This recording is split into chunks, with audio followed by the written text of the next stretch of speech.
दोस्तों, इंसान का जन्म के समय कोई नाम नहीं होता है, केवल सांसें होती है। लेकिन मृत्यु के समय सांसें थम जाती है और रह जाता है केवल उसका नाम।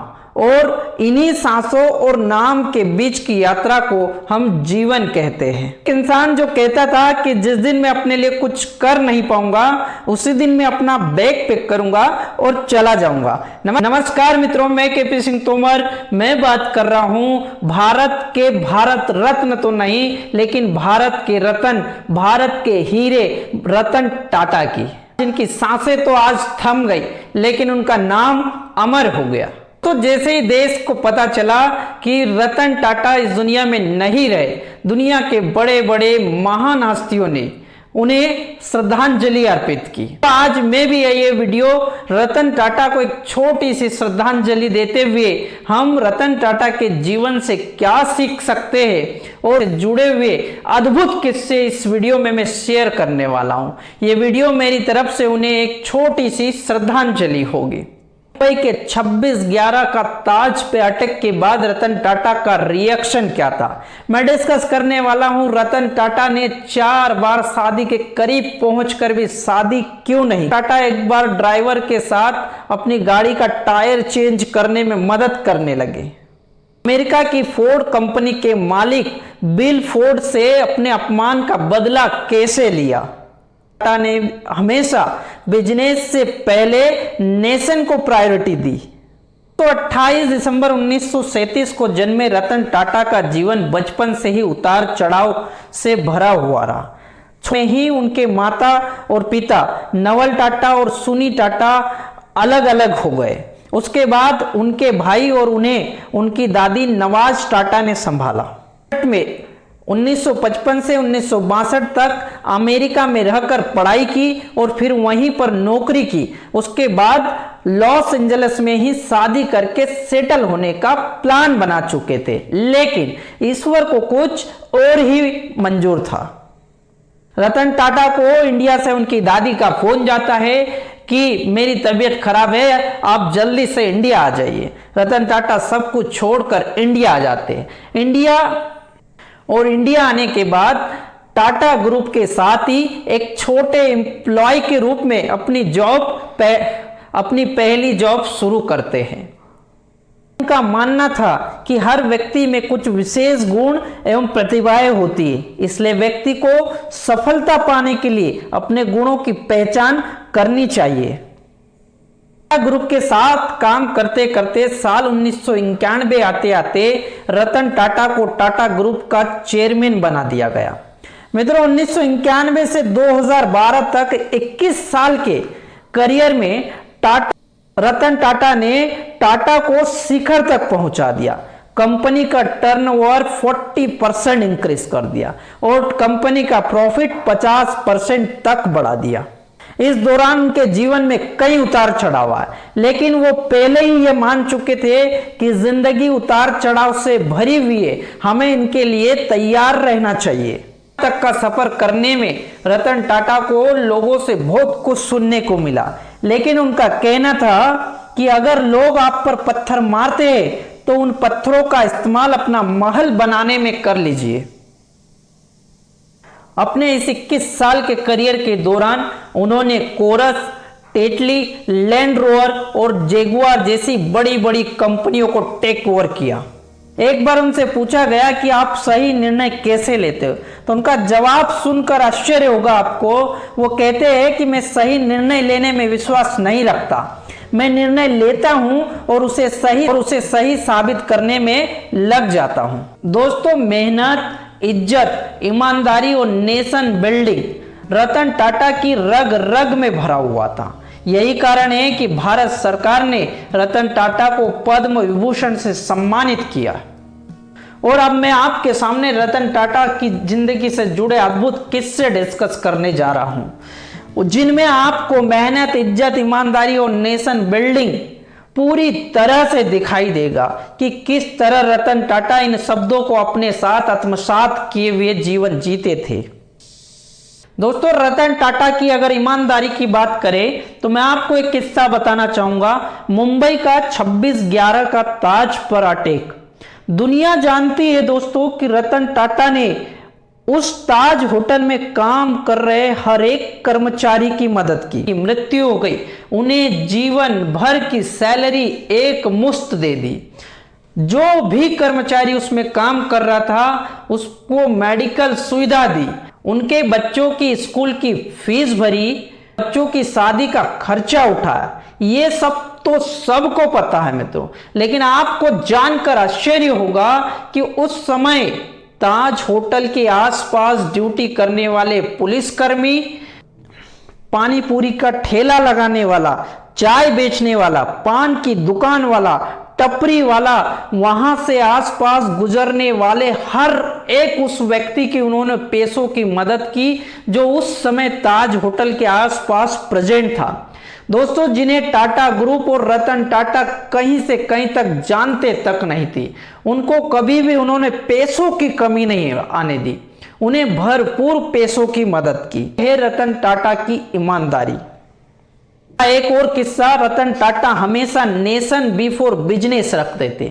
जब ताज होटल पूरी तरह से डिस्ट्रॉय हो गया, जल गया, तो रतन टाटा ने ताज होटल को रिपेयर करने का एक टेंडर निकाला।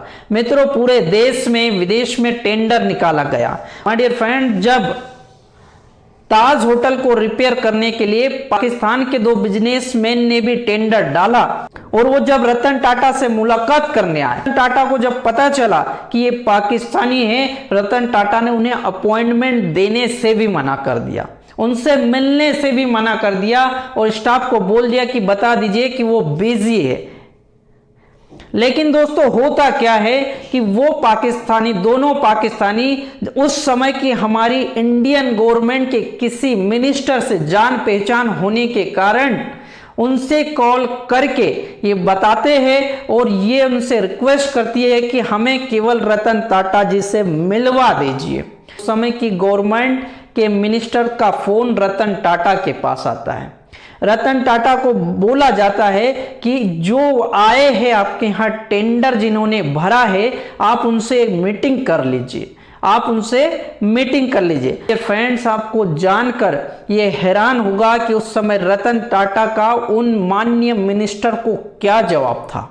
उनका जवाब था कि तुम बेशरम हो सकते हो, मैं नहीं। मैं पाकिस्तानियों को अपनी होटल ताज को रिपेयर करने का काम नहीं दे सकता। ये था रतन टाटा का नेशन बिफोर बिजनेस। दोस्तों, रतन टाटा का हमेशा मानना था कि अगर आप टाइम की सेविंग कर सकते हो तो आप मनी सेव कर पाओगे। जब एक बार वो किसी मीटिंग के लिए अपने स्टाफ के साथ एक गाड़ी से कहीं जा रहे थे, तो रास्ते में उनकी गाड़ी का टायर पंचर हो जाता है। माय डियर फ्रेंड्स, जब सभी लोग गाड़ी से उतरकर इधर उधर अपना टहलना जारी रखते हैं, उसी समय रतन टाटा को देखा जाता है कि वो अपने ड्राइवर की उस टायर को चेंज करने में मदद कर रहे हैं। जब दूसरा स्टाफ आकर उनसे पूछता है कि सर आप रतन टाटा हो, तब उनका जवाब सुनिए। वो कहते हैं कि दोस्तों, अगर ये अकेला करता तो शायद इसको 10 मिनट का समय लगता, लेकिन मैंने इसकी मदद की तो ये काम इसने 5 से 7 मिनट में कर लिया, जो कि अपने को मीटिंग में पहुंचने में मदद करेगा और अपन वहां समय से पहुंच पाएंगे। My dear friends, Ratan Tata कभी भी बिजनेसमैन की लिस्ट में टॉप पर नहीं आना चाहते थे। उन्हें इज्जत, शोहरत और दौलत के साथ में इज्जत कमाना ज्यादा रास आता था। यही कारण है कि एक बार एक बड़े प्रोग्राम में जब यह देखा गया कि 77 ईयर के नारायण मूर्ति जब रतन टाटा के पेट छूते हैं, तब इस बात का पता चलता है कि रतन टाटा केवल बिजनेसमैन नहीं है, वो लोगों के दिलों पर राज करने वाले व्यक्ति हैं। दोस्तों, जब भारत में कोरोना जैसी महामारी आई तो रतन टाटा एकमात्र ऐसे बिजनेसमैन थे जिन्होंने 1500 करोड़ रुपए पीएम केयर फंड में महामारी से निपटने के लिए दिए। दोस्तों, रतन टाटा के जीवन से जुड़ा एक बेहतरीन किस्सा सुनाने जा रहा हूं। यह किस्सा है कि अपमान का बदला रतन टाटा ने किस तरह से लिया और कहां पर उनका अपमान हुआ। जब उन्होंने अपने अपमान का बदला ताव में आकर तत्काल नहीं लिया बल्कि सफलता के झंडे गाड़ कर लिया। उन्होंने अपने अपमान को सफलता की सीढ़ी बना लिया। माय डियर फ्रेंड्स, किस्सा है 1998 का, जब टाटा मोटर्स ने अपनी पहली पैसेंजर कार ड्राइविंग में उतारी तो वो फ्लॉप हो गई, जो कि रतन टाटा का ड्रीम प्रोजेक्ट था। इसके लिए उन्होंने खूब मेहनत की थी, लेकिन बाजार में अपेक्षा के अनुसार उस कार से रिस्पांस नहीं मिला और इस कारण से उनकी कंपनी पूरी तरह से घाटे में जाने लगी। उस समय कंपनी के सीनियर मैनेजरों ने सलाह दी कि क्यों ना इस कंपनी को बेच दिया जाए, और उनको ना चाहते हुए ये बात माननी पड़ी। रतन टाटा अपनी कंपनी को बेचने के लिए अमेरिका की प्रसिद्ध कंपनी फोर्ड के पास गए। रतन टाटा और फोर्ड के मालिक बिल फोर्ड के बीच में मीटिंग हुई। उस मीटिंग के दौरान बिल फोर्ड ने रतन टाटा को बुरी तरह से अपमानित किया, और जो शब्द कहे वो मैं आपको सुना रहा हूं। कहा कि जिस व्यापार के बारे में इतनी समझ नहीं हो उसमें इतना पैसा क्यों लगा दिया आपने? ये कंपनी खरीद कर हम आप पर एहसान कर रहे हैं। तो ये शब्द सुनकर रतन टाटा ने अपनी कंपनी बेचने से मना कर दिया और वहां से वापस आ गए। अब माय डियर फ्रेंड्स, हुआ क्या कि साल 2008 आते आते फोर्ड का पतन हुआ। तब फोर्ड की लैंड रोवर, जैगुआर और JLR जैसी प्रसिद्ध कारें खरीदने के लिए मुंबई में बिल फोर्ड और रतन टाटा के बीच में जो मीटिंग हुई, माय डियर फ्रेंड्स, इस मीटिंग के अंत में जो बिल फोर्ड के वर्ड थे वो सुनिए। वो कहते हैं कि आज आप हमारी कंपनी खरीदकर हम पर बहुत बड़ा एहसान कर रहे हो। माय डियर फ्रेंड्स, शब्द वही थे, लेकिन अब उनको कहने का तरीका बदल गया था। तो इस तरह से रतन टाटा ने बिल फोर्ड से अपने अपमान का बदला लिया। माय डियर फ्रेंड्स, अब एक महत्वपूर्ण किस्सा जो हर किसी के जहन में घूमता है कि रतन टाटा साहब ने शादी क्यों नहीं की। जी हाँ मित्रों, इसका भी एक बड़ा दिलचस्प किस्सा है कि रतन टाटा जब अमेरिका में पढ़ाई कर रहे थे और जॉब कर रहे थे, तो उसी दौरान उन्होंने लॉस एंजल्स में उन्हें एक लड़की से प्यार हो गया और उन्होंने उसी से शादी करने की सोच ली और उन्होंने उसी से शादी करके घर बसाने का फैसला कर लिया। लेकिन मैंने शुरू में ही कहा था कि ईश्वर को कुछ और ही मंजूर था। उसी दौरान उन्हें उनकी दादी का फोन आता है और उनकी तबीयत खराब होने के कारण उन्हें इंडिया वापस आना पड़ता है। लेकिन उनकी प्रेमिका उनके साथ भारत आने से मना कर देती है, क्योंकि उस समय इंडिया चाइना वार चल रहा था। इंडिया वापस आ गए। बाद में उनको पता चला कि उनकी जो प्रेमिका थी उनकी शादी हो चुकी है। तब उन्होंने ये डिसीजन लिया कि अब मैं शादी ही नहीं करूंगा। दोस्तों, सर रतन टाटा हमेशा लाइमलाइट से दूर बड़ी सिंपल से जिंदगी जीते हैं। उनके कई ऐसे किस्से सुनने को और देखने को मिले कि उन्होंने कभी भी एक बड़े व्यक्ति की तरह बिहेवियर नहीं किया। वो एक नॉर्मल इंसान की तरह ही रहते थे और जीते थे। उनका कहना था कि हम लोग इंसान हैं, कोई कंप्यूटर नहीं है, इसलिए जीवन का मजा लीजिए, इसे हमेशा गंभीर मत बनाइए। दोस्तों, रतन टाटा का कहना था कि तुम्हारी गलती सिर्फ तुम्हारी है, तुम्हारी असफलता भी सिर्फ तुम्हारी है, किसी को इसका दोष मत दो, अपनी इस गलती से सीखो और आगे बढ़ो। मानना था कि दूसरों की नकल करने वाला इंसान थोड़े समय के लिए सफलता प्राप्त कर सकता है, लेकिन वह जीवन में बहुत आगे नहीं बढ़ सकता। उनका यह भी मानना था कि जो टीवी की जिंदगी है वो असली नहीं है और जिंदगी टीवी के सीरियल जैसी आसान भी नहीं है। असल जिंदगी में आराम नहीं है, सिर्फ काम और काम है।